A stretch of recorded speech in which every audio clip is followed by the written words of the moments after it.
Secretul meu pentru a-mi menține casa curată în mod constant este utilizarea acestei tablete de curățare efervescente. Pune-o în apă caldă și face spumă în câteva secunde.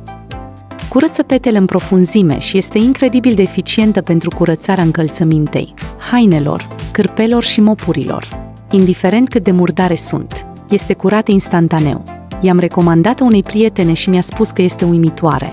Această tabletă de curățare este fabricată cu ingrediente naturale. Este delicată și neiritantă. Nu lasă reziduri chimice și nu deteriorează suprafețele. Poate face față oricărei pate. De asemenea, o folosesc pentru a curăța hota, mașina de spălat, frigiderul și multe altele. Îndepărtează multă murdărie. Funcționează foarte bine, iar prețul este rezonabil. Oamenii inteligenți deja își fac provizii. Acest preț redus pentru o perioadă limitată este atât de bun, încât o să-mi fac provizii de această tabletă chiar acum. Comand acum. Plata ramburs. Livrare în 70 zile.